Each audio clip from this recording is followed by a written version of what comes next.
Deepak Sachdeva is an internationally recognized authority on how to leverage yoga for handling medical and treating medical conditions or easing medical conditions. Today's topic is medical yoga for easing hypertension. Now, before I hand over the floor to him, please allow me to advise that Dr. Sachdeva will share a link. Please feel free to go and register on the link so that he can send you basically audios which you can use for guided meditation, plus all the other materials, supporting materials that he will talk about in this presentation. So Dr. Sachdeva, the floor is yours. Please take over.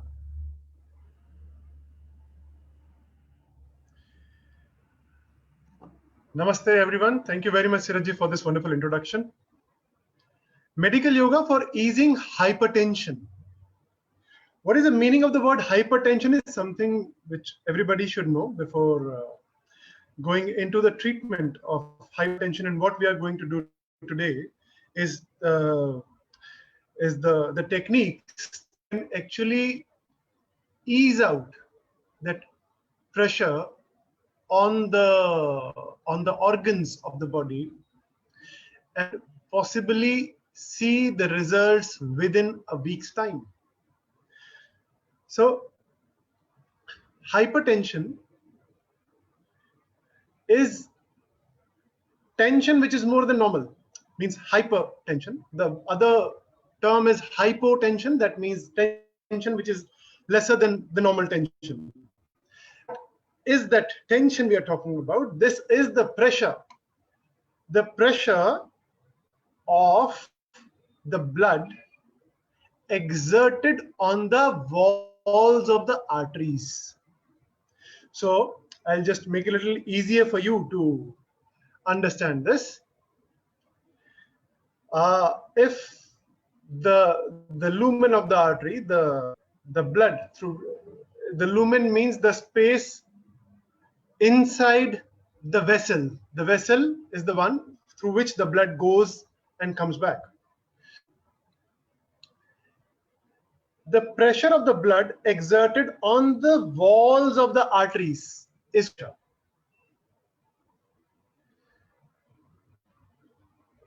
And now I want you to system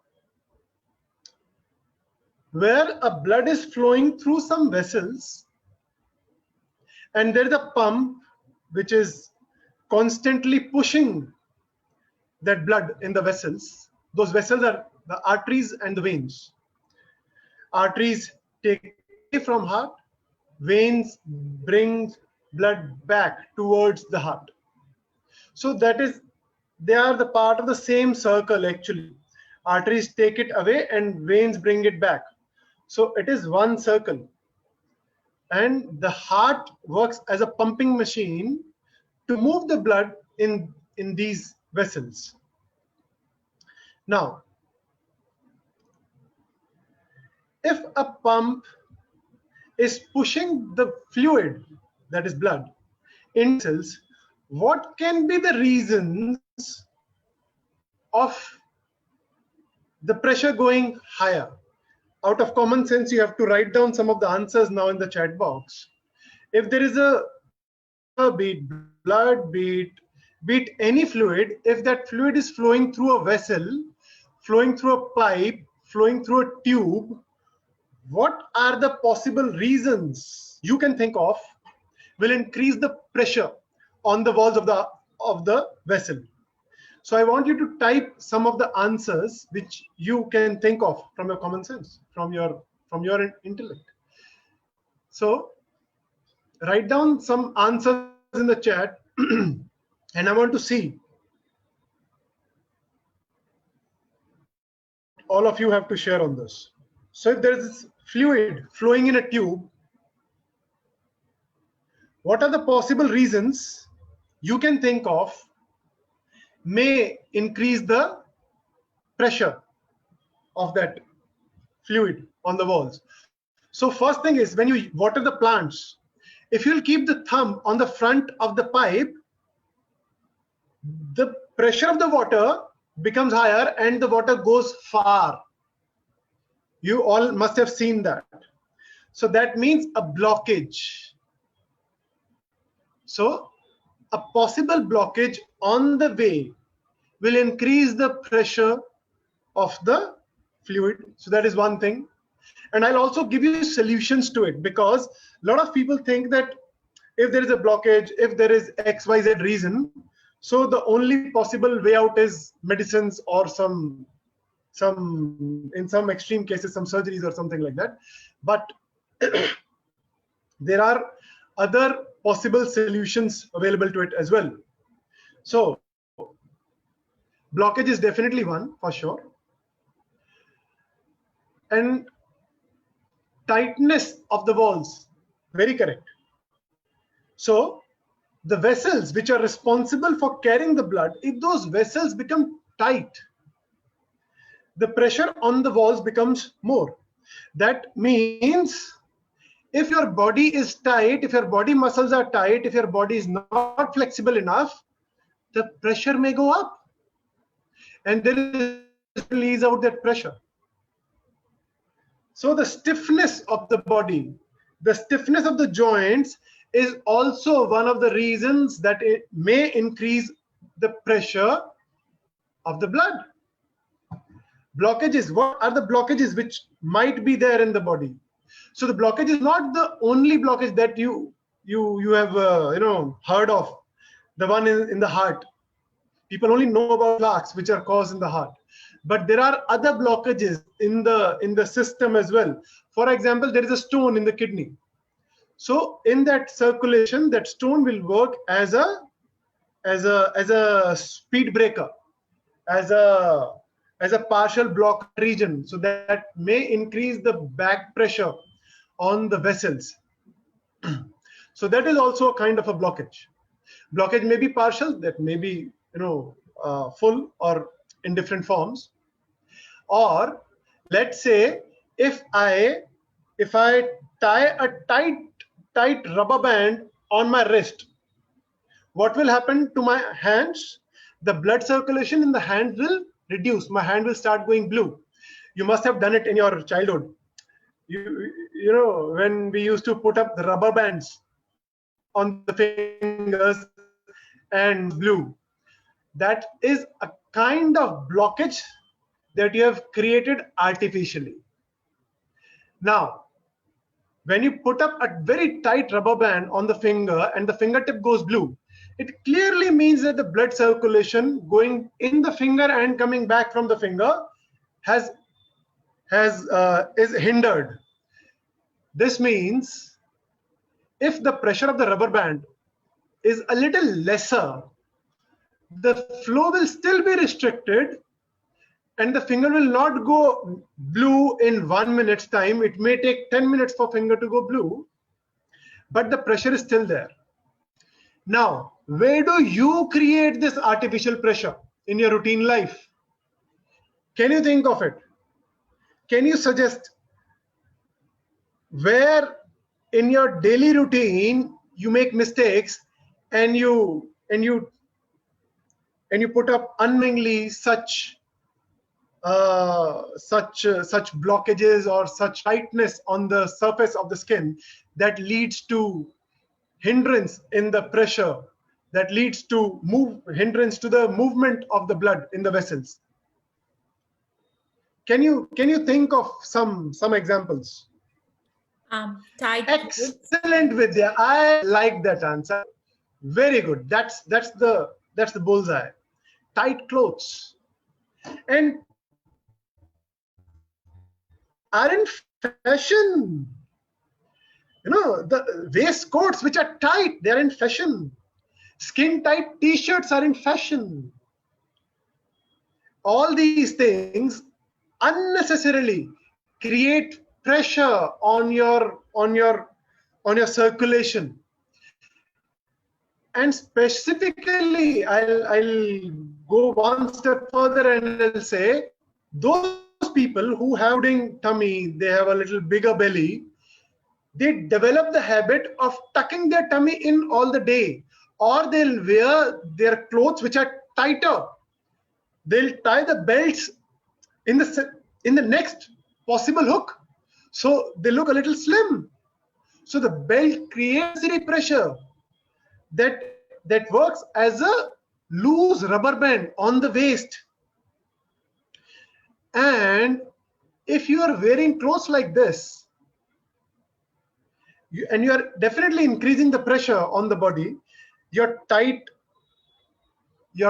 bow, your tie, your tight waist belt, your tight trouser, your skin fit clothes, all of them have the potential to increase the pressure on the circulatory system of the body.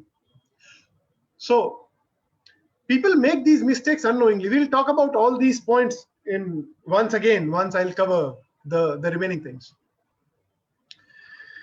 What else can be the reason of your routine working that may increase the pressure on the circulatory system? Increases the pressure on the vessels. So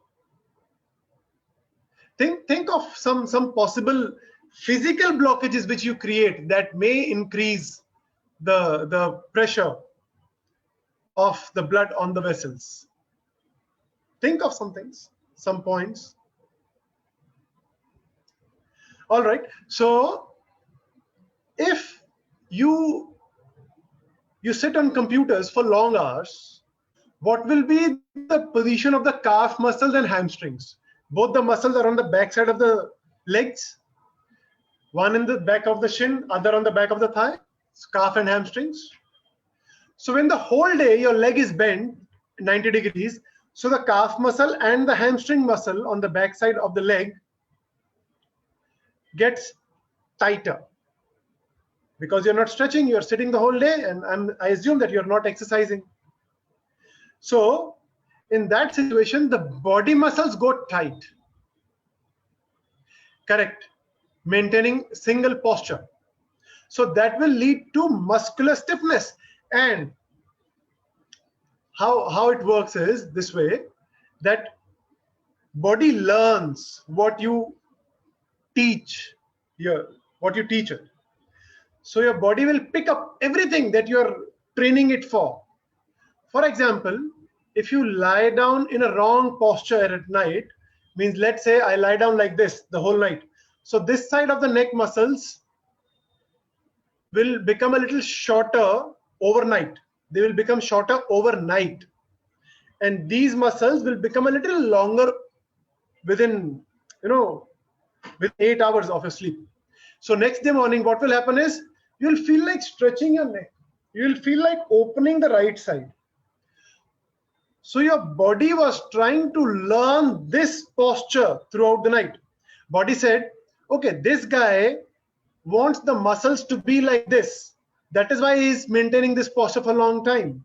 So the sarcomeres of the muscle, sarcomeres are the bogies of a train. You can think it that way. If I talk about a muscle fiber, there are sarcomeres in a muscle fiber. Sarcomeres are like the bogies of a long train. Sarcomeres, they disappear. The sarcomeres disappear overnight if you keep your neck like this for 8 hours. So your body is learning, it evolves. So the same way you teach your body.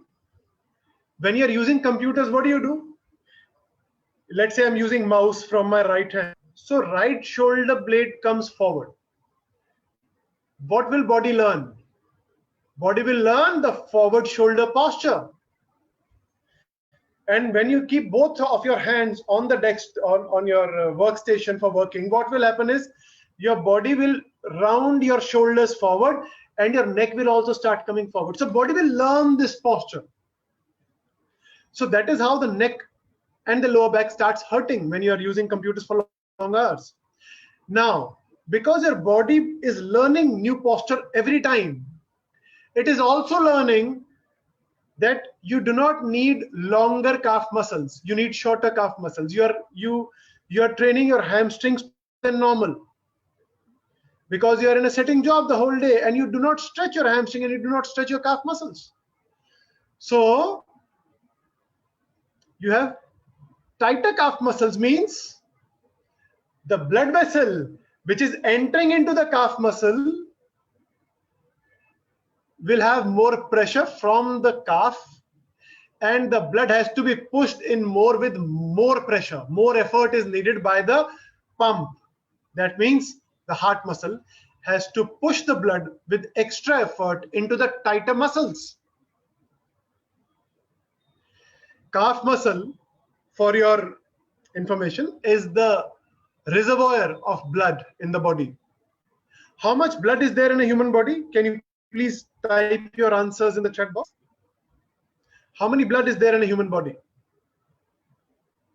Okay, so there is approximately half liters of blood in a human body. Yes, correct. So it varies from 5 to 6 liters. Approximately 5.5 liters of blood is there in a human body on an average. And out of that, the major blood reservoir is the calf muscle. Approximately 1 to 1.5 liters of blood can be in resting mode in the calf muscle at one given point of time in both calves. So that circulation is, if that blood circulation is not utilized properly, it may lead to different problems. One of them, which you know, is varicose vein, and that circulation has major contribution to develop varicose veins. So when it comes to the stiffness of the muscles, when it comes to reducing the pressure on the cardiac muscle to ease out the pressure on the arteries, the flexibility of the calf muscles is a must. You have to have flexible calf muscles. Your whole body should be flexible for sure.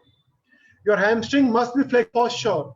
Your adductors, your quadriceps, your abdominal muscles, your arm muscles, all your muscles should be flexible, should have sufficient elasticity. But calf muscles hold special importance when it comes to reducing the pressure on the cardiac muscle, because it is the reservoir of the blood. And today we will learn the postures which will not just release the stiffness of the calf muscles, they'll also improve that circulation from the calf towards the abdomen and chest. So we are going to learn that posture in a while now. So stiffness in the calves, stiffness in the muscles around the stiffness in the skeletal muscles definitely leads to increased pressure on the cardiac muscle, which leads to extra pressure on the arteries. Then stiffness in the blood vessels is one reason. Stiffness and tightness, spasms in the muscles is definitely one more reason. If you have lower back pain due to muscle spasm, if you have neck pain due to muscle spasm, there is the chances are there that the blood pressure may increase by 1 to 2 points. Any speed breaker or block in the blood vessels, we have already discussed that. Reduced size of the blood vessels, right? So when the size of the blood vessels reduce is a time when you are under stress. Arjun has given this answer: stress. What increases the blood pressure? If I'll ask this question to the common man, the most common answer I get is stress, tension, anxiety. So what is stress? So what is stress?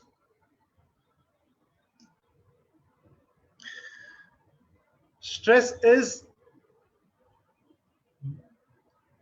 a physical, emotional, or a mental condition where the pressure is more than what you can handle, be it physical or be it emotional or in any other sphere of life, where the pressure is more than what you can handle is called stressful situation. So that is why stress is very subjective. Some people do not find it stressful to climb, to climb a mountain, and others will get stressed just by the thought of climbing a mountain. Some will not get stressed even if they are working for 18 hours a day, and some will get stressed if they're asked to do overtime after 8 hours of their job. Some will not feel the pressure given to them by their boss in their workplace, and some staff members might feel the same thing as pressure.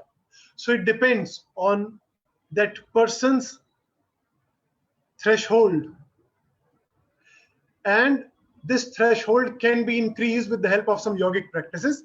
I'll be sharing those yogic practices today with you to increase that threshold. So coming back to what stress does that increases the pressure.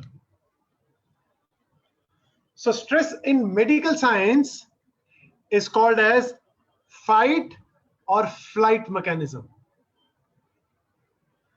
So if you are in a situation where there is somebody standing in front of you with a stick and he might beat you, you have two options. Either fight with that person or take a flight or run away from that situation.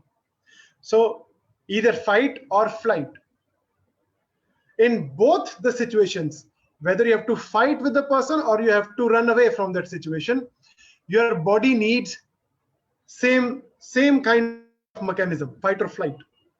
Your body needs stronger muscles, whether you have to fight or you have to run. In both the cases, you need strong muscles. That means blood circulation should increase towards the muscles of the body. And blood is only 5.5 liters.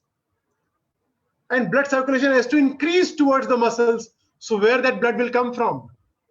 That blood will be withdrawn from the organs of the body. You don't need to have a good digestion at that time.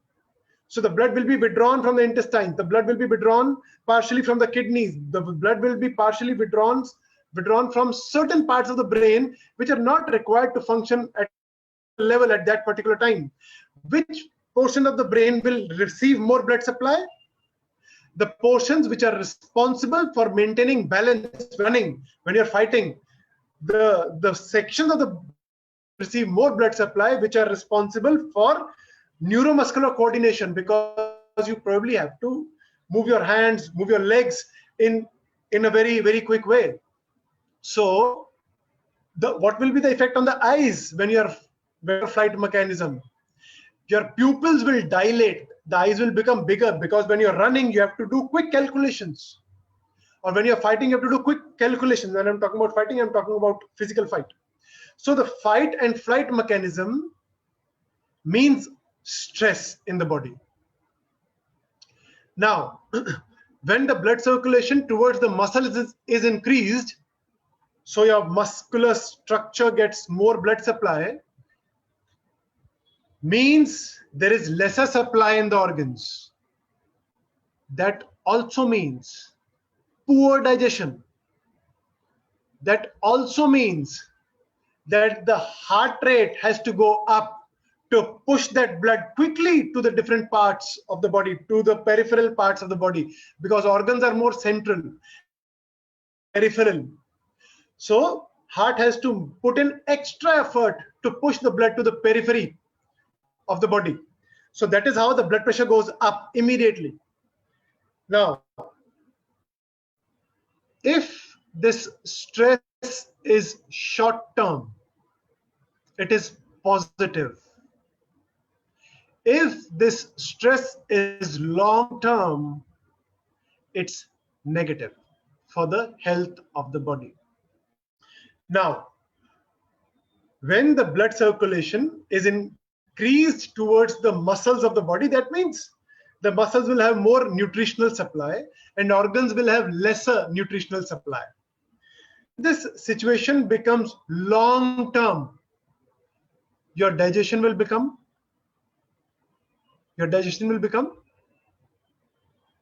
poor.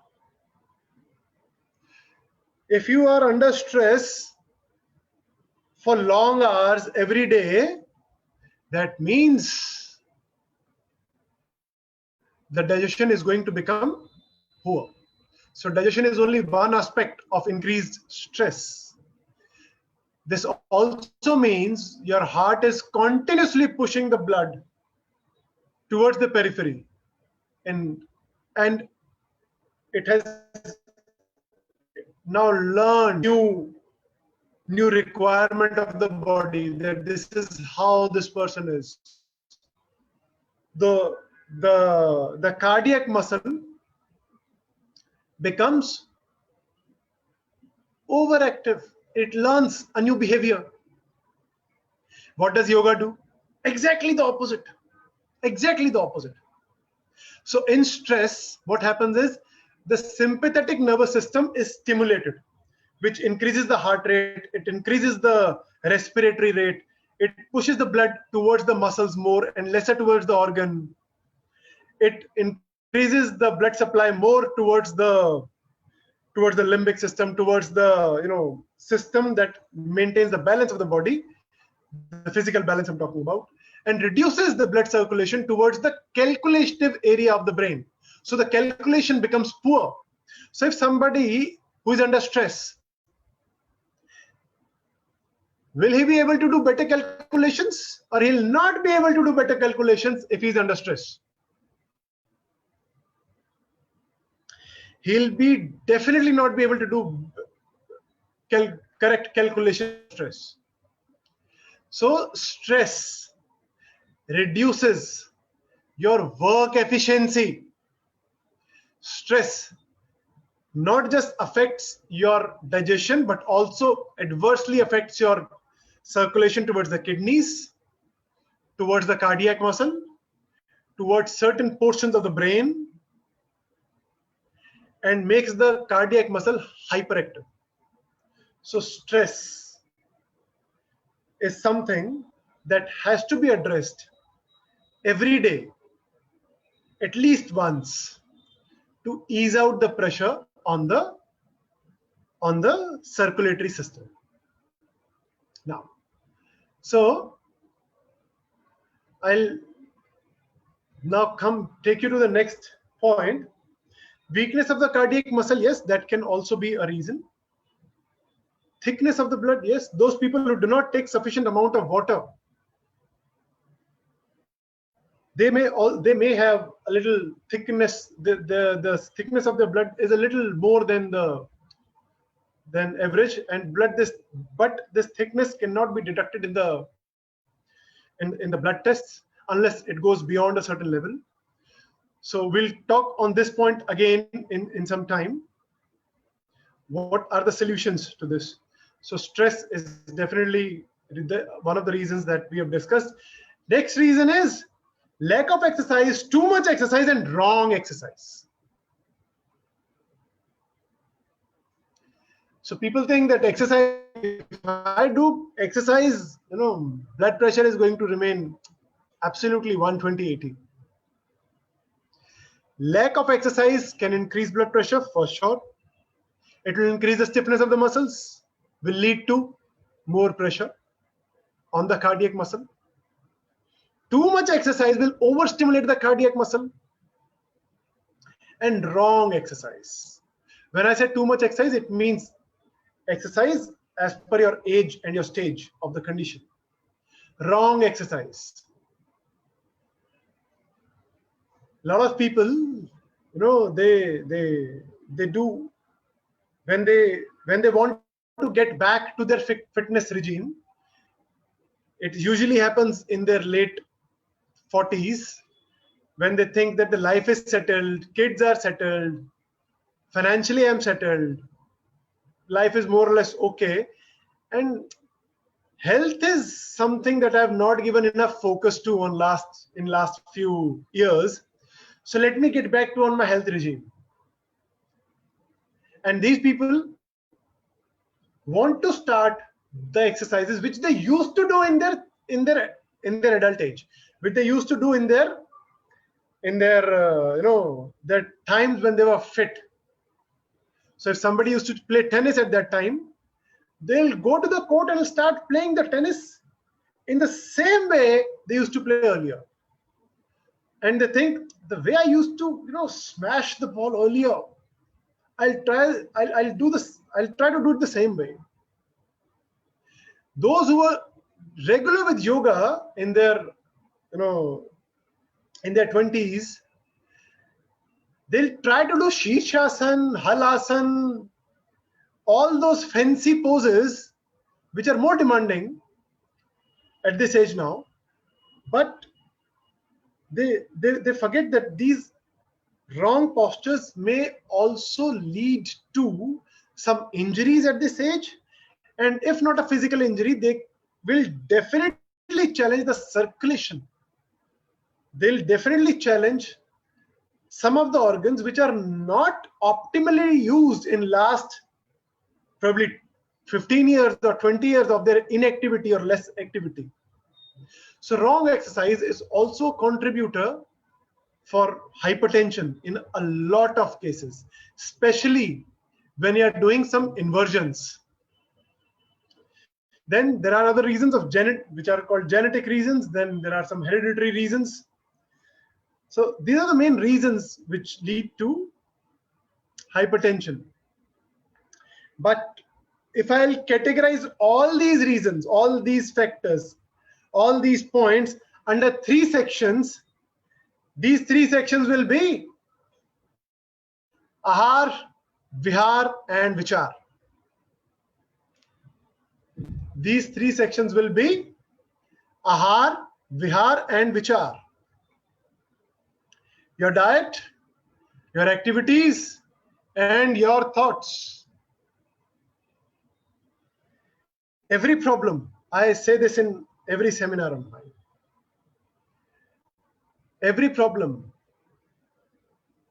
will have one or more of these three points attached to it. So the problem can enter into the body only from these 3 doors. If you will follow wrong diet, if you will follow wrong activities, if you will follow wrong thoughts, faulty thoughts, then the problems may, then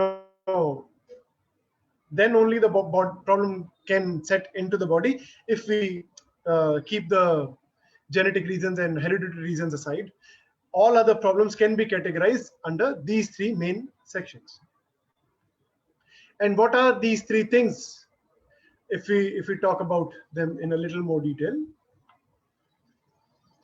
So diet means, when I talk about diet, it has 2 components to it: quality and time. Quality of the food is, in the case of a hypertensive patient, where the body is already generating more heat, where the body is already, under fight or flight, already under a little aggressive mode. Body is already a little hot in nature. What kind of food you should be preferring? Food that is more spicy in nature, or food that is less. If you have, it will increase the heat in the body. It will increase the, it will increase the fight or flight mechanism of the body further. Second thing is the time of the food. Time of the food is an important factor which people usually overlook. You must maintain a time bracket of your breakfast, lunch, and dinner. These 3 meals must have a time bracket of not more than 45 minutes. That means if you have a breakfast, let's say at 8 o'clock, on regular days. So 15-20 minutes this way or that way is allowed. But it does not mean that if you have your breakfast every day at 8 o'clock, on certain days you are allowed to have it at 9:30 or 10 o'clock. No. Maintain a bracket of 45 minutes from your standard time of having your breakfast and your lunch. You may set the time of your breakfast, lunch, and dinner as per this routine, the one I'm going to give you now. So generally the breakfast time should be 7:30 to 9 o'clock in the morning. So choose a particular time that this is my time for the breakfast. Let's say then do it 8 o'clock plus minus 15-20 minutes is okay. One day you do it at 7:30, next day you do it at 9:30 is not right. Your lunch time should be somewhere around 12:30 to 2 o'clock. And your dinner time should be approximately 6:45 to 8:15 approximately. This is the best timings to have your meals, full meals. You can do some munching in between, but when you're doing some munching, ensure that you still do not eat anything that is spicy. Prefer something that is like something like coconut water, buttermilk, or something like that has cooling effect on the body. So it helps you to regenerate the energy. It helps you to conserve the energy of the body. Instead of eating something heavy between the meals, you should eat something lighter between the meals. Second thing is the Vihaar, the activities that you do. So here, this is the point that we'll be covering in a very short while from now. I'll be showing you the videos of the exercises and the asanas that I want you to practice in your regular routine to ease out the problem of hypertension and also to improve the flexibility of the body. So Vihaar means the activities that you do, including rest. So your sleep is a part of activity.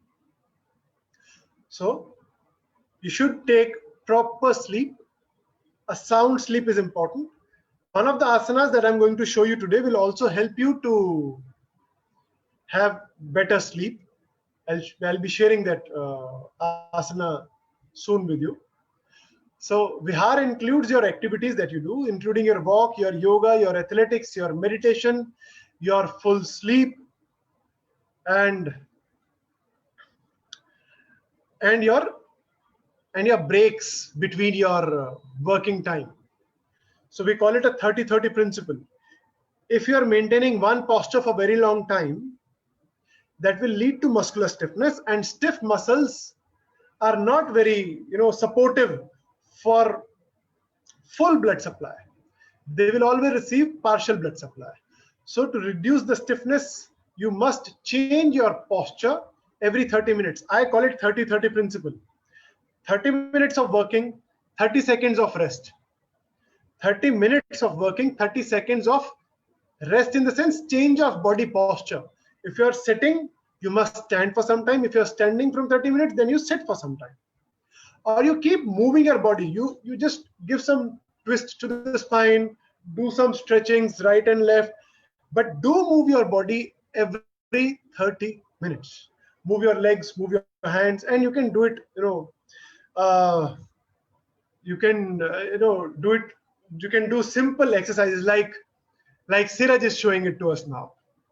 These exercises are simple exercises you can do in your chair. So we can consider doing a session on yoga for executives, yoga in the office chair. This session we'll consider doing in one of the webinars. So you must do some basic exercises when you're sitting in the chair. So that is a part of your Vihaar, and a very important part of Vihaar, your activities. Then comes Vichaar. Vichaar means the thoughts. Vichaar means the key. Vichaar means how you drive your life, how you live your life, how you take stress, how you manage the situations. Now, Vihaar is something which is very, very, very, very, very, very, very, very important. Thoughts. If I have to give importance to these 3 points, Aahar, Vihaar, and Vichaar, when it comes to hypertension, I'll give 45 points out of 100 to Vichaar, to your stress levels, how carefree you are. When I talk about being carefree, I'm talking about letting go. I'm talking about forgiving people. I'm talking about being happy with yourself. I'm talking about dancing in front of the mirror. I'm talking about enjoying your company. Like kids enjoy their company. You must understand that why 45 points out of 100 is given to, so out of the 3 points, Vihaar is given the biggest importance. The remaining 2 will get approximately, I would say, 35 points will be given to your Vihaar, your activities. And only 20 points will be given to diet. So out of the 3, Vichaar, your thoughts, your relaxation, your meditation, your happiness, your letting go attitude, your carefree attitude helps you to reduce your blood pressure like anything, and it works very quickly, very quickly. Now, when you do Shavasana in yoga, I'll be sharing how to control your thoughts also in a while from now. The way you train your body for wrong things, I've already discussed that in the webinar. The way you train your body for the wrong things, be it in a faulty posture of your shoulders, be it the faulty position of the neck throughout the night, be it the sitting job that you're into the whole day. So Jeevak was the student of Acharyaji. After the 12 years of his discipleship was complete, he went to Acharyaji and asked him, Acharyaji, what can I offer you as a Guru Dakshina for the teachings that you have given to me in last 12 years? Acharyaji, the Ayurveda Guru, he said, Jiva, go and get me one thing from the earth that I cannot use as a medicine, that I cannot use in treatment. So Jiva said, that sounds so simple. Let me just go and get this for you. So Jiva went around and started looking at the stuff that came across. He thought of some useless things, mud. Then he realized, no, it can be used in certain conditions like mud therapy or in some skin disorders. It is useful. He had a look at the dead animals' skins and he realized, no, this is also useful. He had a look at the leaves and he realized, no, leaves are also useful, be it a tulsi leaf or neem leaf or be it any other leaf. It has some application or the other. He had a look at poisons and then he realized, no, this is also useful. It is used as steroid in a lot of cases. So Jeevak, after spending a lot of time all across the globe, came back to Acharyaji with folded hands and said, Acharyaji, I'm very sorry. I'm unable to do that one thing that you wanted me to bring to you as a Guru Dakshina, as an offering to you, that cannot be used for treatment. Because whatever I saw, can be used for one patient or the other. So Acharyaji said, Jeevak, you have passed the exam. If you would have brought something from the earth that cannot be used as a treatment, you would have failed your examination. That was your exam. everything under the sun can be used in one case as a medicine. So everything under the sun has one positive application or the other, for sure. For sure. So when it comes to our life, when it comes to our attitude towards life, please understand, everything works. Everything works. Where it works is the skill of the applicator. So Acharya ji said, Jivak, everything works for treatment for sure, but it is the skill of the healer who has to guide, who has to pick up the right thing for the right case. So you have to adopt the same attitude in your life. Where you have to adopt attitude, where you do not have to adopt chalta hai attitude, where you have to be carefree and where you are not supposed to be carefree, where you are supposed to be perfectionist and where you're not supposed to be a perfectionist, where you are supposed to be mentally flexible and where you're supposed to be mentally blocked. Everything has its positive role in your life. It may play a good role in your life. Your job is to identify where you should adopt what attitude.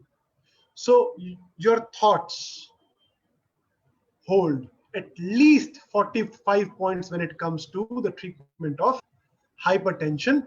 And when I talk about thoughts, it means chill, relax, let go. Chalta hai. What causes stress, in other words, is when you do not accept the situation, when you do not accept something, you become stressful. When you do not accept something, it becomes stressful. You do not accept the thoughts the other person expressed about you. You become stressful. When you do not accept that you're not able to do, when you're not able to crack a certain exam, you become stressful. So it is a matter of acceptance that causes stress. So what you have to learn is to let go. What you have to learn is to relax. What you have to learn is carefree. Chalta hai. Hota hai. There is something good in everything. Indian philosophy is so good. It means everything has something good in it. Accept it. When you don't accept it, fight or flight mechanism is activated in the body and the blood starts rushing from one corner to the other corner of the body. So, relax. And to develop this relaxation, you have to practice it every day. You have to practice it every day. When I say every day, it does not mean you have to do yoga every day for 1 hour. No. I'm talking about the attitude. Yoga you may do twice in a week. But this attitude has to be, for 24 hours. So that will help you stay relaxed. So carefree is the key to relaxation. Now, I'm coming to the next important part of it. Before that, quickly go through these points and tell you how yoga helps and how today's session is going sorting out these problems. So stiffness in the blood vessels is a condition which is medically called as atherosclerosis, in which some portions of the blood vessels become calcified, or they become stiff, or they become rigid, because of which the blood circulation reduces, the blood pressure increases, and the amount of blood that is flowing in the vessel reduces. So how to sort out this particular condition is through stretchings. So how to keep a blood vessel flexible? Common sense. Stretch it within normal limits, obviously. Stretch it. So to reduce the stiffness of the blood vessels, you have to do stretchings. Second point, stiffness, tightness, spasms in the muscles. What you have to do to release the spasm of a muscle? What is a spasm? Spasm is a long-term permanent contraction of the muscle, is what is defined as spasm in the medical dictionary. So if there is a contraction of the muscle, what you have to do? Stretch it. So the solution is again stretching. So next is, if there is a speed breaker or a blockage in the blood vessels, let's say there is a kidney stone, you have to take some medicine for it. Yeah, medicine does not mean you have to. Medicine means any home remedy can also be used as a medicine, right? So improve your diet. So if the blockages are removed through diet, because something which is inside the body, the stone or a plaque or any blockage, the fibers that goes into the body cleanse it very effectively. So an alkaline diet will be quite helpful in that case. Rich fiber diet can be quite helpful, but it depends on the type of blockage is there. So get it identified and remove that speed breaker and see the blood pressure easing out. Reduced size of the lumen of the blood vessels. Okay, this is an important point. This is because of the stress. If the stress level is high, what happens is pushed towards the periphery of the body. Fingertips, toes, calves, thighs, arms, shoulders. These are the peripheral areas compared to the organs which are situated more central to the body. So the pressure has to go high. How the pressure goes high? The same way. When you put the thumb on the front of a water tube, the water goes far, right? So the water goes far if you put the thumb on the mouth of the tube. So what are you doing? You are reducing the size of the tube. The opening of the mouth, the size of that mouth, the opening of the tube is reduced in size. So the blood goes far. Now this is body's mechanism to push the blood far. It reduces the size of the lumen. If the normal size of the blood vessel is this thick, it reduces the size of the lumen, so the blood goes towards the peripheral parts of the body. Means when your body is under fight or flight, your lumen reduces in size. The blood vessel shrinks in size. So if the blood vessel's lumen has increased back to normal, you have to reduce the levels of stress.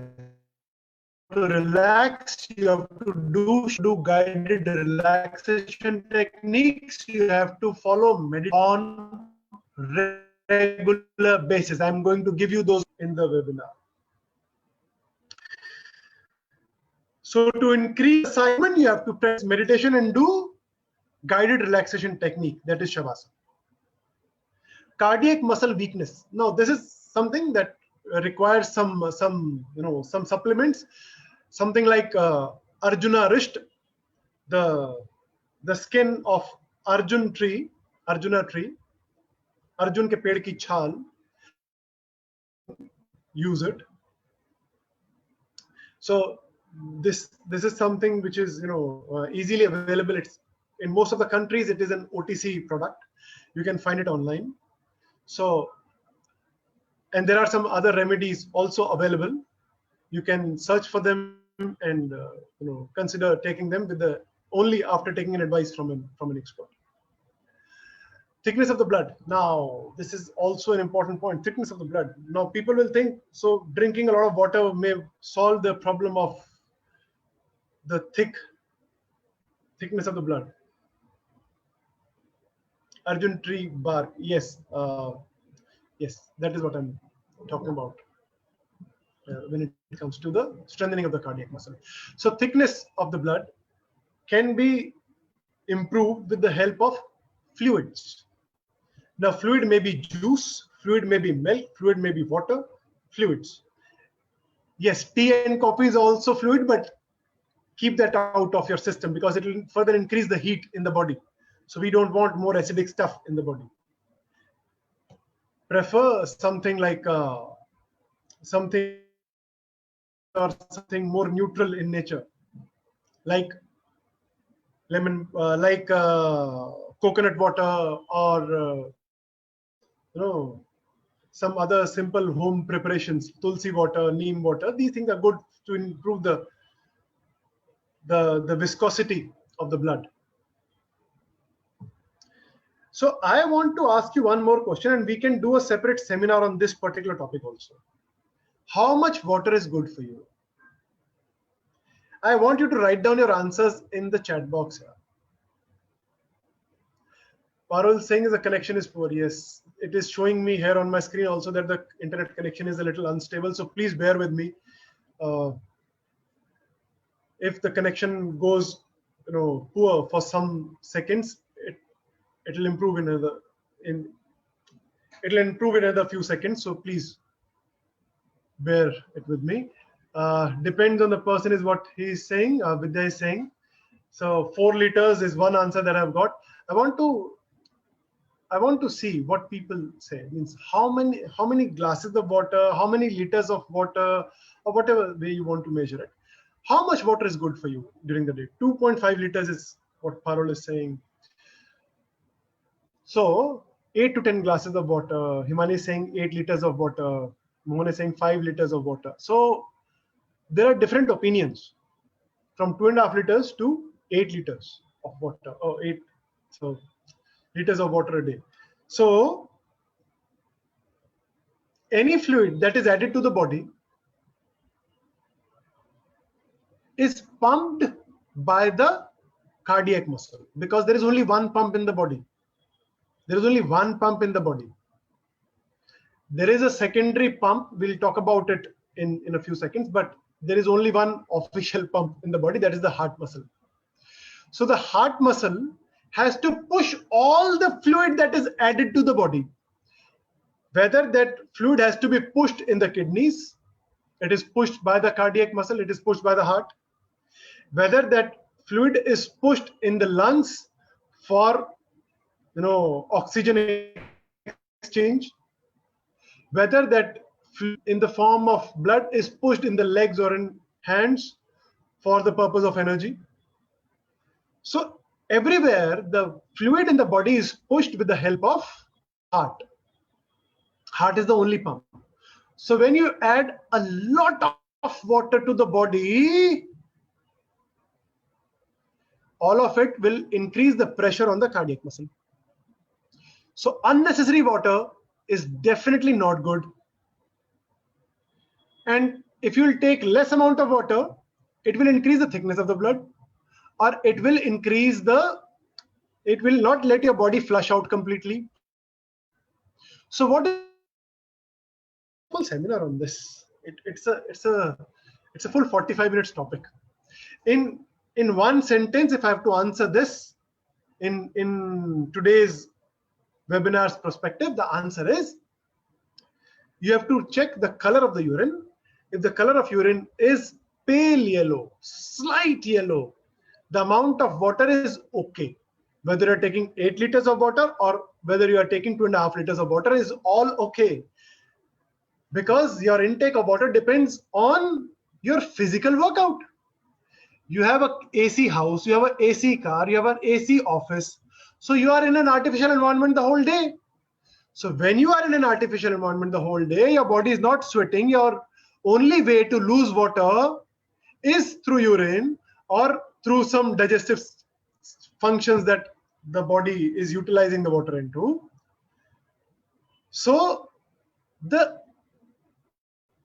is no point of drinking a lot of water and then shuttling between your office seat and your washroom every 1 hour. There is no point, because if the color of the urine is waterish, your intake of water is unnecessarily high. Reduce it. The ideal color should be pale yellow. If the color is dark yellow, increase the amount of water you're taking in. And if the color is waterish twice in a week, it's acceptable. That's all right. So do not overload your kidneys with water. Do not put them to unnecessary work. Do not put your cardiac muscle to unnecessary work. Just because you have heard someone saying that the more you drink, the better it is. The more water you drink, the more your skin will glow. The more water you will drink, the better flushing of the body will be. No, sorry. If you will take a lot of water, your skin will become dark. If you will take a lot of water, your digestion will become poor. So optimum amount, some yoga is what is needed. Don't overdo anything. It's balanced. And these formulas of 200 grams of 200 grams of water for 10 kilos of the body weight, or all these formulas which are given on the net, are, keep them on a side. Only one formula works.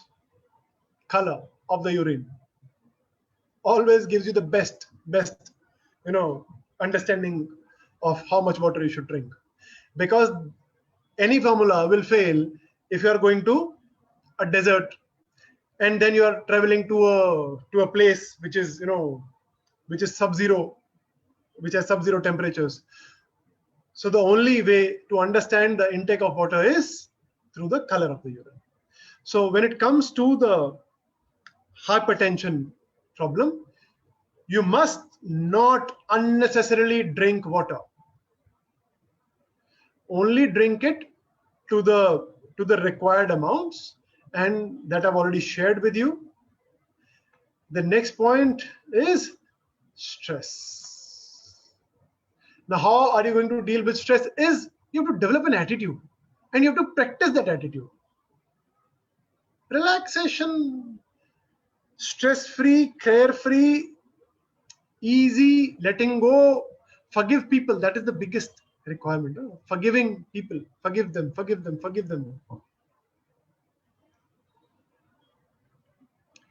If you will forgive 3 people, only 3 people in your life,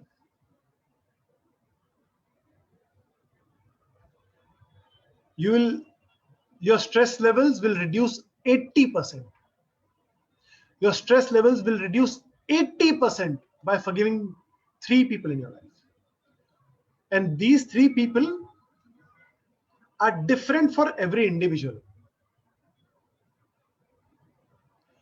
So I'm not talking about the in-laws. No. I'm not even your spouse. These 3 people will be different for everyone. For someone, it will be a friend who was very close. For someone, it will be a teacher who, for whatever reasons. Then for someone, it will be a boss. So when you start identifying who gives you stress, who has given you stress in your past life, you'll only find 3 people in your life, and the stress levels will come down 80%. So a quick tip, which has a lot of impact on reducing your blood pressure, is do meditation, and in next 3 days, forgive these 3 people one by one.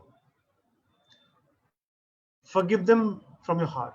Forgive them for every wrong thing that they've done. And you can do that. And see how relaxed, how easy, how comfortable you will be living after that. Sachmuch maaf karna hai. You have to let it go from your heart.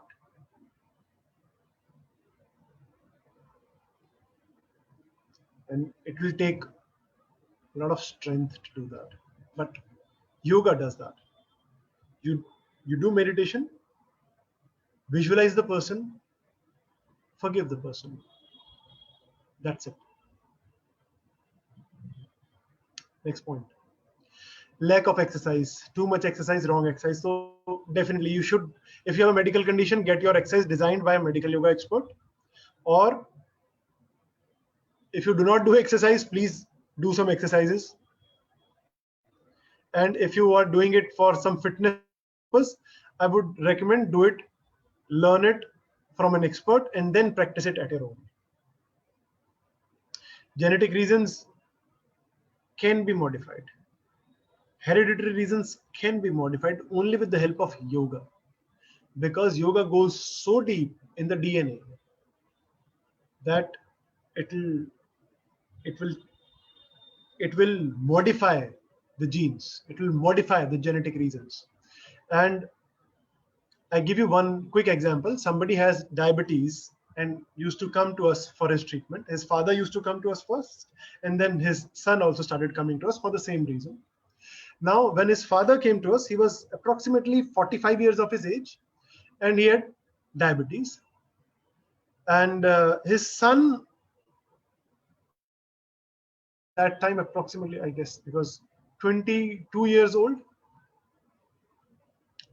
So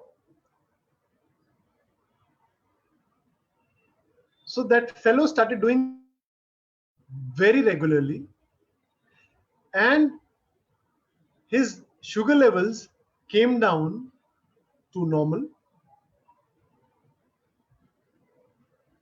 No, the age I have told you was a little different. Father had diabetes. He came to us for the treatment of his diabetes when he was approximately 55 years of age, approximately. And he started practicing yoga. His diabetes came to normal. And he told us that he had developed diabetes when he was 35 years old. So father had developed diabetes when he was 35 years old. So he was worried about his son, and he said, my son also has diabetes, and he's approximately 25 years of his age, and he wants to start practicing yoga right now, so he doesn't get diabetes at the age of 35, or he doesn't get diabetes throughout his lifetime. So his son started practicing yoga at the age of 25 approx. And when so medical science says that if your father had developed diabetes at the age of 35, your son will also have diabetes around the same age. But his son is now 40 years old, 42 years old approx, and he has not developed diabetes. He is not even closer to diabetes. So if you will be doing regular yoga practice, you can actually modify the genetic reasons, the hereditary reasons also. So practice yoga regularly. When I talk about yoga, it is not only the asanas I'm talking about the meditation, I'm talking about the yam, niyam, asanas, everything in yoga. Right. So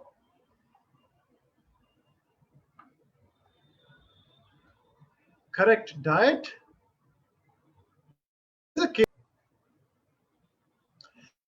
Now I'll be sharing my screen. I'll be sharing a video with you.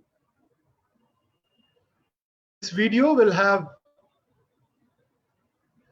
Supta Virasana,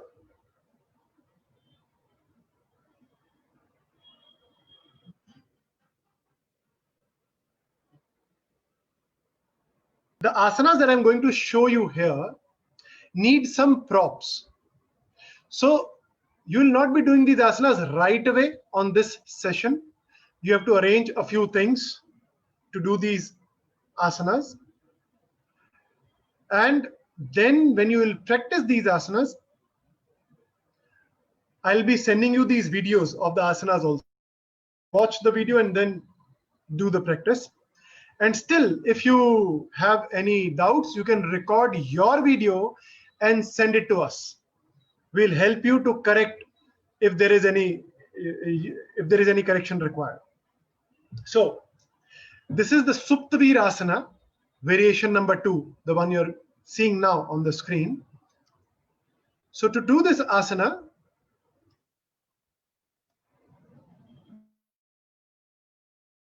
a pillow and a bolster.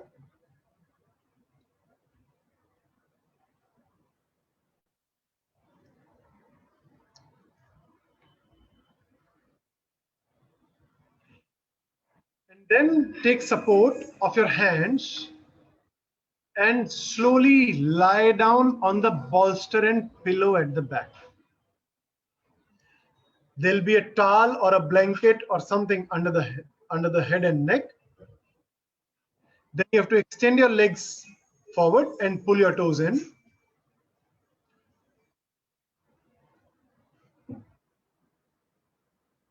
Arms are stretched out. Thumbs are touching the floor. And you are lying down in Supta Virasana for 10 minutes. This asana has to be done a minimum of 5 minutes and a maximum of 10 minutes.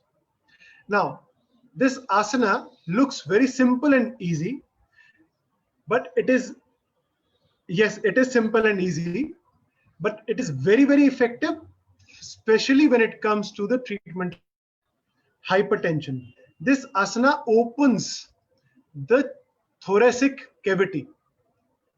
Thoracic cavity is the chest area where the heart is located. So this asana reduces the pressure on the cardiac muscle. It improves the energy of the heart chakra, which in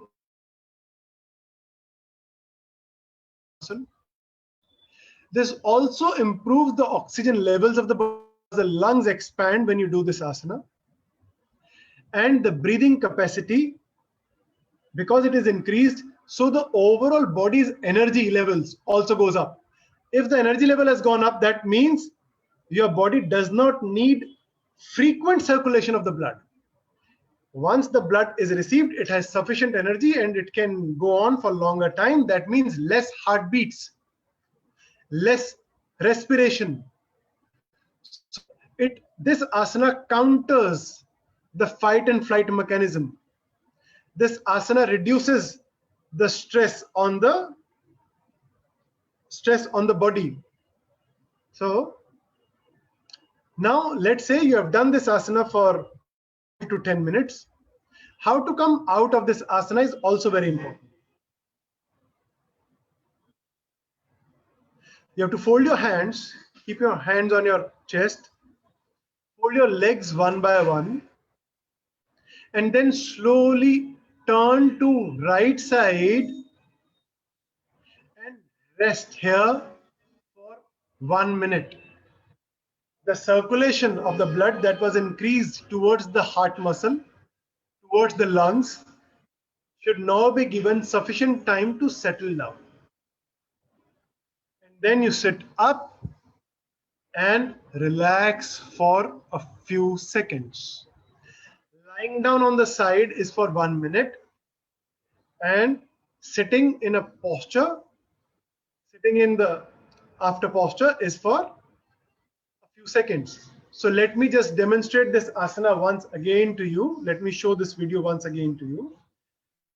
Cotton bolster and a pillow, a cotton pillow. If you do not get a cotton pillow and a bolster, you can use 5 cotton towels and roll them and make a round bolster with those cotton towels. Sit against the bolster and lie down at the back, holding the pillow, resting your head and neck on the blanket or a towel. Legs and arms stretched out, focusing on the center of the chest is what is needed in the posture. To come out of this asana, you have to fold your hands, fold your legs, slowly take support of your hand and turn to the side and rest for 1 minute.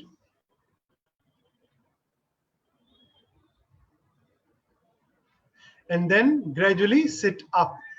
After a minute is over, then you sit up and relax. So Supta Virasana is this posture, the one I've just shown to you. I'll be sharing this video with you. This video will be on YouTube. You can watch it multiple times before you actually start practicing it. And then when you do this asana,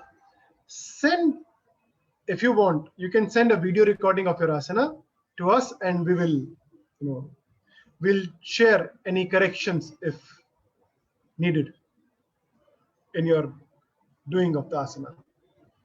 Next asana is the Supta Padangusthasana.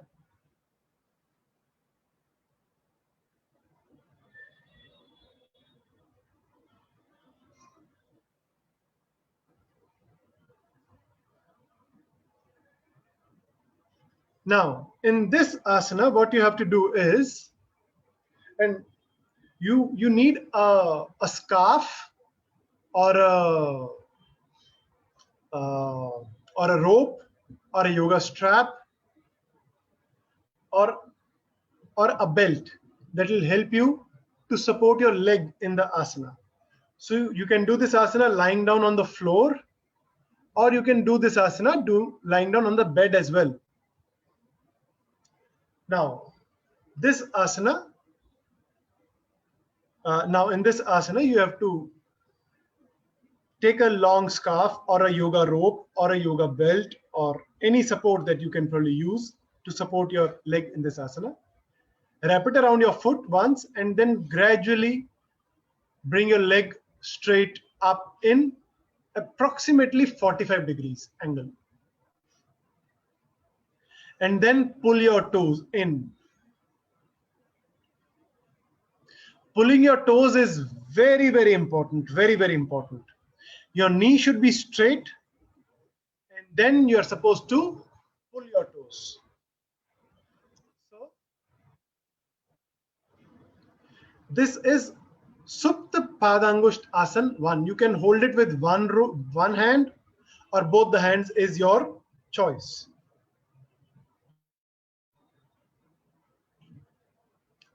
Now, why a posture that involves leg is important?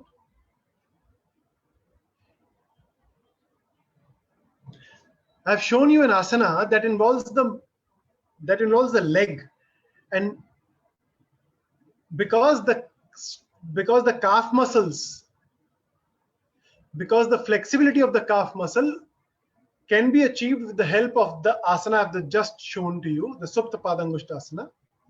This asana will improve the blood circulation from the legs towards the heart. One thing. Number two, I told you that the calf muscle is very important and it is a reservoir of blood. So the flexibility of calf is absolutely important when it comes to controlling the blood pressure. Now, this is something that might surprise some of you, that calf muscle is called a heart. Medically, it is called a peripheral heart. This muscle pushes the blood from legs to the heart. This muscle pushes the blood from legs to the heart. And when this muscle is working normally, when this muscle is not tight, when this muscle is flexible, the cardiac reading, the blood pressure reading is 120/80. If the muscle becomes tight, the reading of 80 goes to 81, 82, 83. So a calf muscle, when you walk, your toes move up and down. Because of that movement of the foot, the calf muscle contracts and relaxes, contracts and relaxes. And the blood vessel, which is going from, gets a manual pressure from the calf muscle, and that manual pressure on the calf pushes the blood up towards the heart.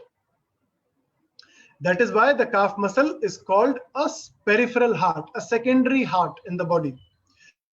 Flexibility of the calf muscle is absolutely essential when it comes to the treatment of hypertension. That is why the Supta Padangusthasana is very important for the treatment of hypertension. I just show you this asana once again. Have a look at this asana.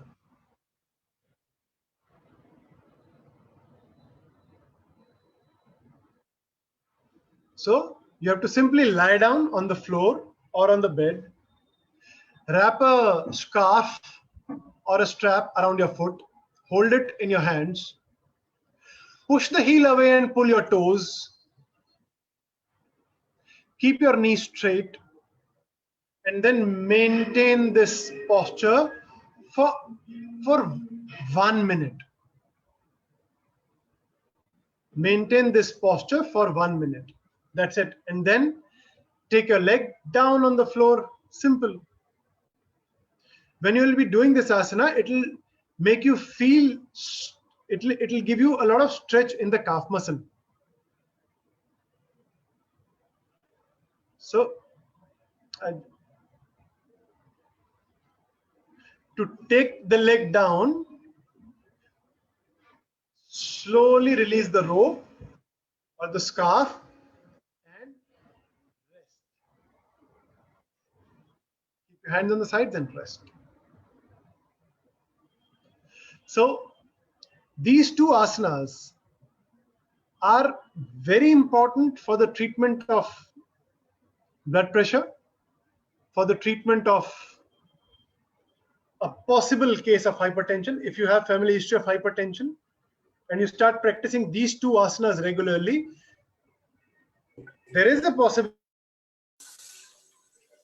you'll not easily get hypertension, and if it is expected to come into your life, let's say for an example at the age of 55, it may come at the age of 60 or maybe a little later with the help of these two asanas, and apart from the meditation practice, the one I'm going to show you next.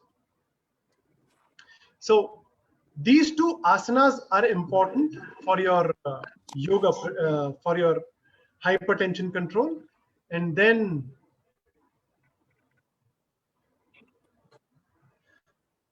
comes the relaxation part of it. Anulom Vilom Pranayam, most of you know how to do it, or there is ample stuff available online. I've shown you the stuff which is not available online. The videos which I've shown you of the asanas are not available anywhere online. So I'll share those videos. For the practice of Anulom Vilom Pranayam and Brahmari Pranayam, you will find sufficient videos online. You can follow any good master there for the purpose of these two pranayams. And the audio of Shavasana. So I'll start sharing the video of Shavasana with you. Now, what I want you to do in Shavasana is this.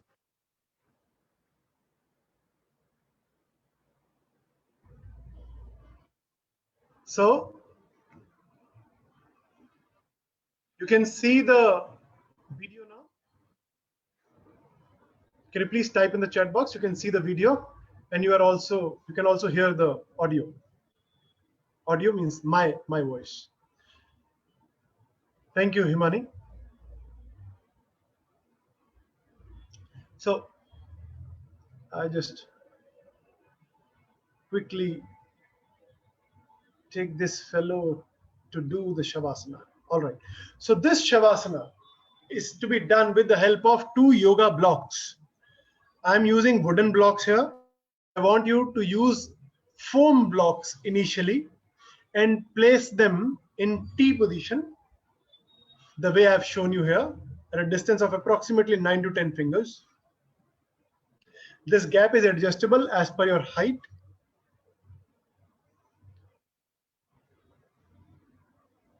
Sit, keeping your back towards the blocks. Hold the block with your hands and gradually lie down. So the first block will come between your shoulder blades and the second block will come under your head.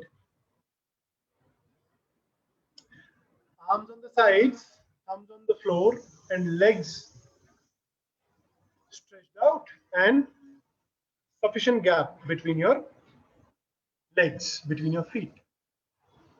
Should be there in the asana, right? So Now, assuming you have done it for 10 minutes, how to come out of this asana? You have to fold your arms, fold your legs, and then gradually turn to the right side. Keep your hands under the head and rest here for 1 minute. And then sit up for a few seconds. This Shavasana is usually the last asana in the sequence of the yoga poses. I'll quickly demonstrate this asana to you once again. Take one block. I would prefer a foam block initially.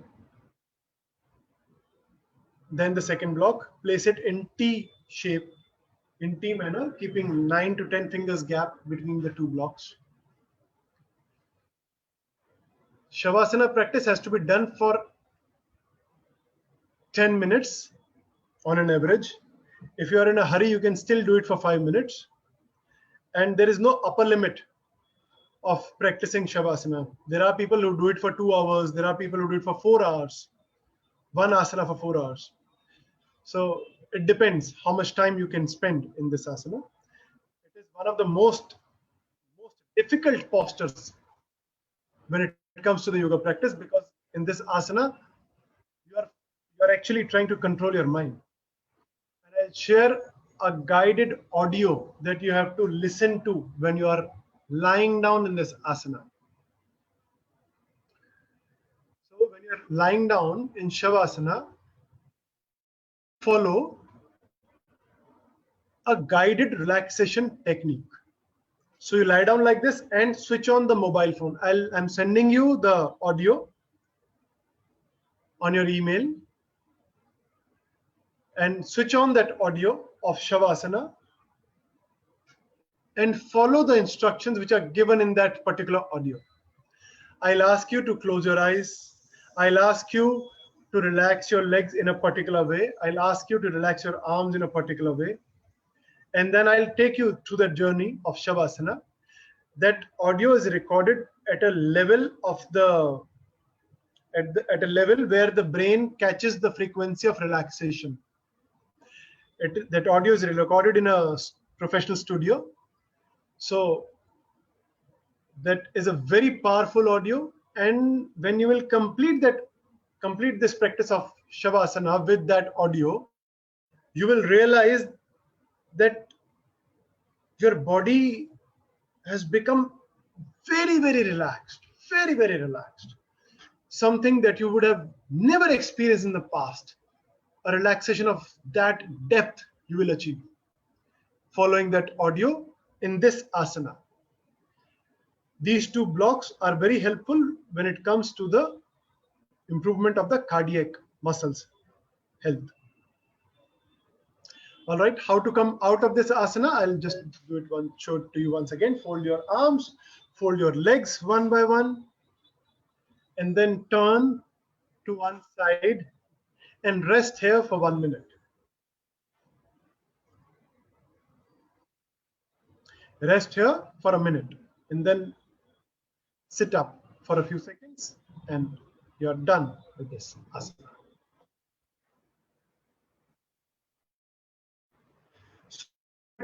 Three asanas with you. One was Supta Virasana, in which I was sitting against a bolster and I lie down at the back. Was with the help of a strap, leg raise. Third is the one I've just demonstrated, Shavasana with guided relaxation. This combination is very, very important. Not just lying down in corpus position, but following the instructions which are given to you in the asanas will instantly relax your mind. So these are the three practices which I want you to incorporate in your regular yoga practice. In your regular yoga session practice is what I want you to incorporate. Now, those who want to receive that audio, I want everybody to have that audio. Please fill up the Google form, which is posted in the chat box. And on Facebook live session, we'll post this Google form in the chat box as well as in the description. So you can fill up this form even later. You can fill up this form even when the webinar is over, and whenever we'll check this list of emails, we'll forward them. So we periodically check the email. We periodically check the interests expressed by the participants to receive these audio and the videos, and we'll share them, these audio videos, even at some later dates. So one set of these videos and audios will be sent to you in next 2 days, and then we'll check it on every Wednesday for next 4 Wednesdays, and we'll send across these resources to you.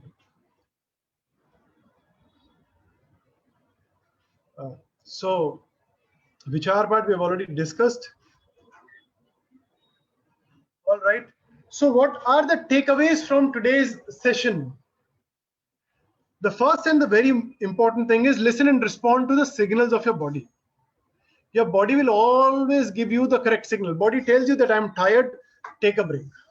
Your body tells you that the muscles of the neck and the back are tired, your legs are feeling tired, take a break. So please respond to the signal of the body and take a break.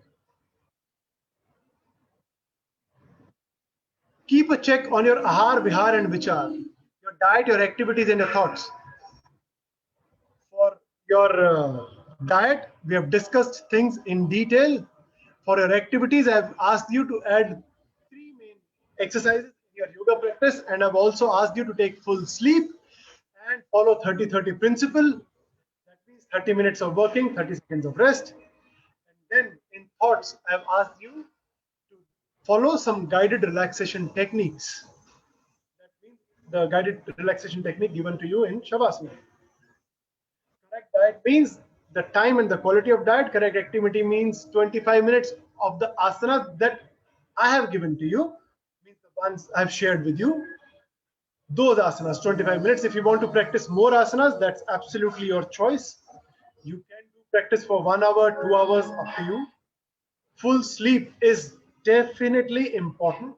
You must follow full sleep, and your thoughts and your meditation for 5 minutes. Okay, so this is something that I still want to,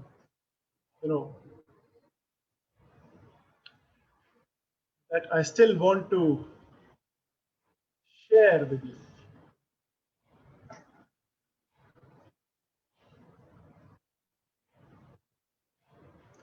All right, so there is a form given in the chat box. Please fill up this form. Meditation.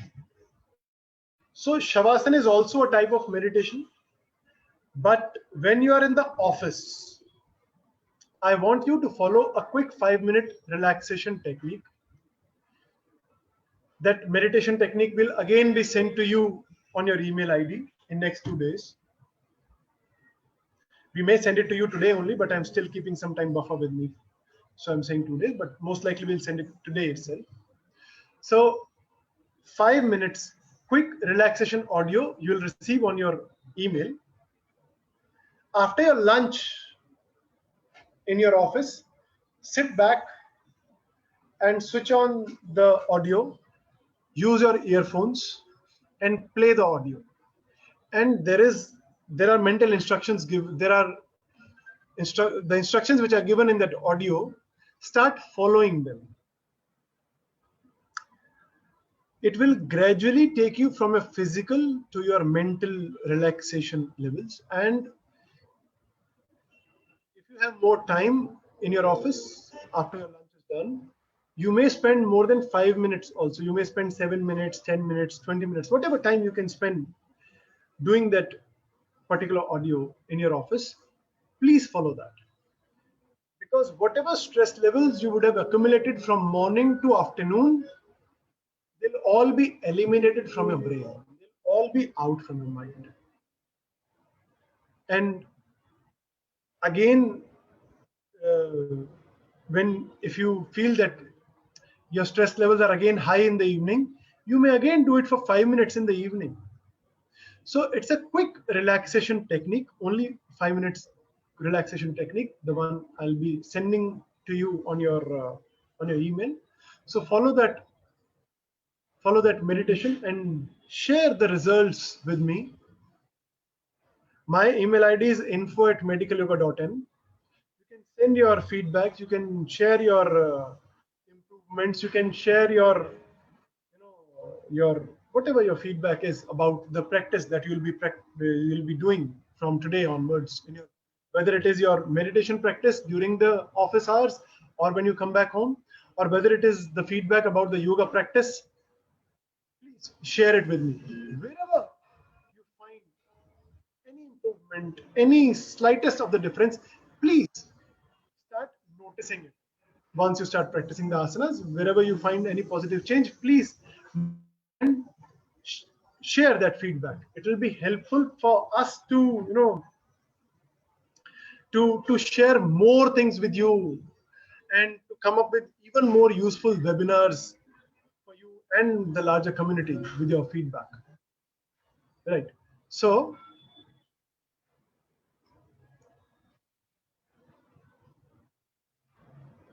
5 minutes meditation audio I'm sending you across. Do it. And the last important point is practice. Practice and practice. Practice, practice, practice, practice, practice, practice, practice is what is needed. Do you think the stiffness that you have accumulated in last 20 years of your sitting job or last 10 years of your sitting job, that stiffness of the muscles will go away in 1 week of practice? It will considerably improve in first 1 week of your practice, but it will take a couple of weeks to go away. So, do you think you have developed an attitude of stress? You have developed you are not developed an attitude only, but you probably would have been exposed to some conditions where your job is stressful, the deadlines are too quick, where your job is to manage a lot of people's stress. So you train your body how to manage yourself in a stressful situation. Now I'm asking you to learn how to relax in that particular situation. So whatever your body has learned in last couple of not couple of last so many years, you have to unlearn it, or you have to learn a new technique that will help you to stay relaxed. So to stay relaxed, you have to practice it. So practice the 5 minutes meditation audio, practice Shavasana with the guided relaxation technique, the one I'm sharing, and share your feedback after 3 weeks. 3 weeks. Send me your feedback once you start your practice. Share your feedback after 3 weeks on info@medicalyoga.in. Right. And let me assure you, you'll find a lot of positive changes in your body. A lot of you will write, sir, I'm feeling so relaxed.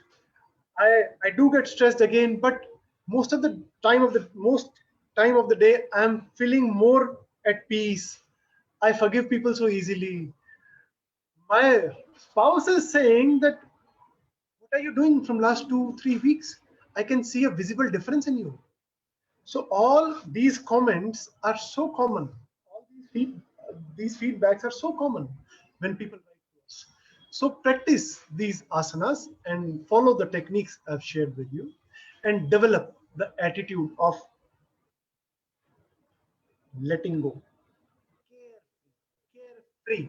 Chalta hai. Carefree. So start working on the three aspects: Aahar, Vihaar, and Vichaar. And I'm sure you'll find a lot of positive changes in your health following these activities. We can now take Q&A. So I'm now opening the forum for the questions. Anyone who has any questions, may please ask them.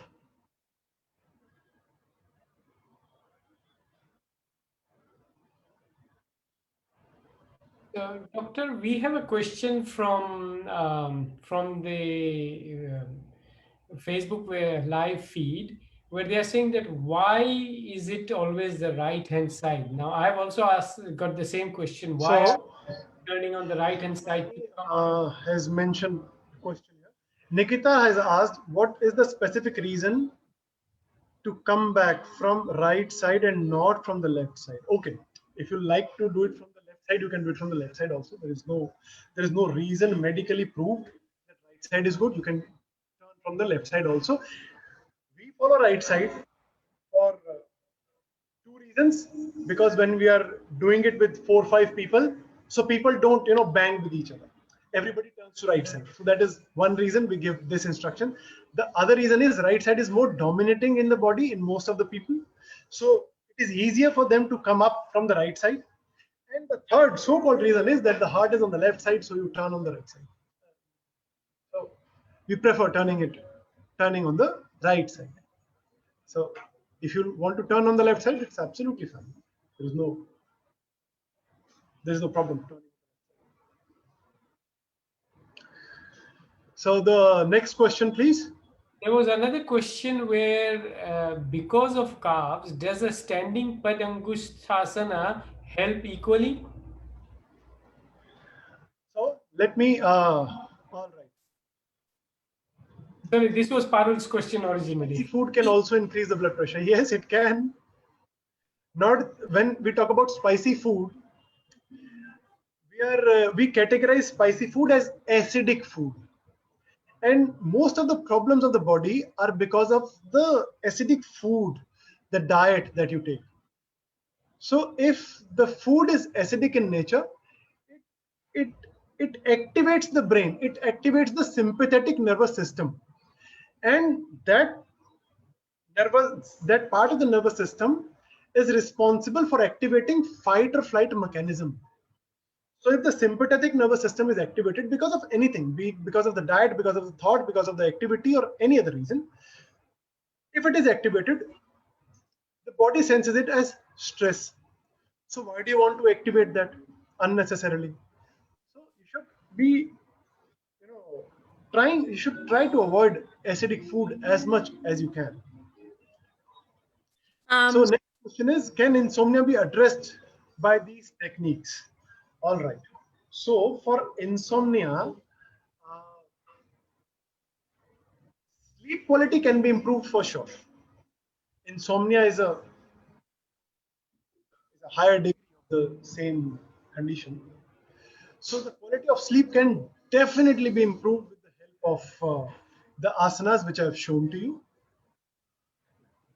And there are people who are not able to enjoy a deep sleep because there is not sufficient or optimal blood supply in the upper half of the body.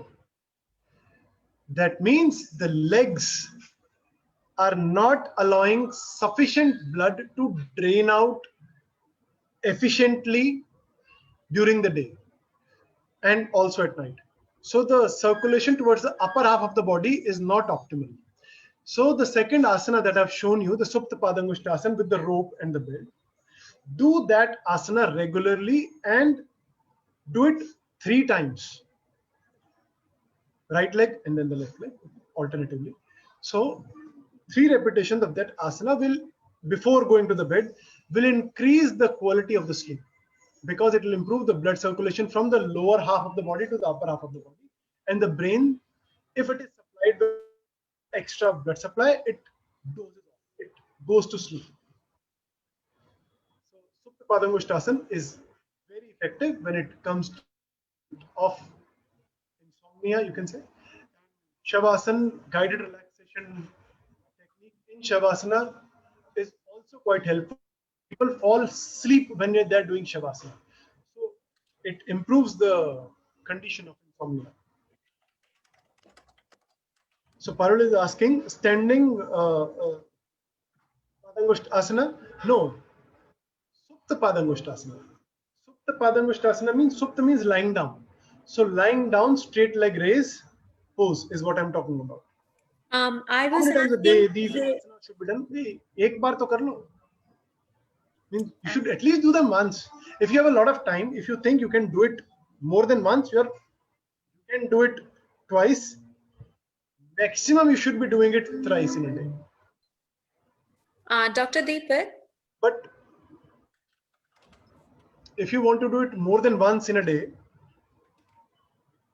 I would recommend only do it for the first 10 days, twice in a week. Oh, sorry, first 10 days, twice daily, and then bring it to once daily. How many times, Dr. Deepak, your voice is fading in and out? Mubina is asking, for sure, varicose veins से बहुत अच्छे से ठीक होती हैं. So varicose veins are very effectively treated with the help of medical yoga postures. I can comment on medical yoga postures particularly. Yoga asanas help for sure, but medical yoga asanas are very effective when it comes to the treatment of varicose veins. And we suggest patients that you click photographs of your varicose veins on day 1 before starting the practice, and then click the photograph of your varicose veins again on day 10 and see the remarkable difference within 10 days of a practice. So, yes, it is very, very effective when it comes to the treatment of varicose veins. Now, for varicose veins condition or any other condition that you want to take advice on, you can book a session. You can contact us online. We can guide you online for your particular conditions. So for that, you have to book an appointment and an assessment session online, and we'll try to train you online for your particular condition, and then we'll do some follow-up sessions as well. So Sunita G has asked, pressure points for insomnia. Pressure points. It's a medical yoga webinar, not an acupressure webinar. So all right, so I'll explain this briefly. When you lie down in Shavasana, the points here, and all across the eyebrows are the relaxation points. So you can simply massage your eyebrows from the innermost point to the outermost point, and a little closer towards the eyes and nostrils, a little deeper in here. And the center of the ears. And the center of the ear. This portion. These points are good to improve your sleep. These points improve your quality of the sleep. So these pressure points you can use when you are lying down in the bed. Right? So it helps you to fall asleep a little faster and more deeper. So I think that's it. We are done with the questions. If you have more questions, you can keep posting them in the Facebook comment sections live, and we'll come back to the video in future, and we'll try to answer as many questions as we can.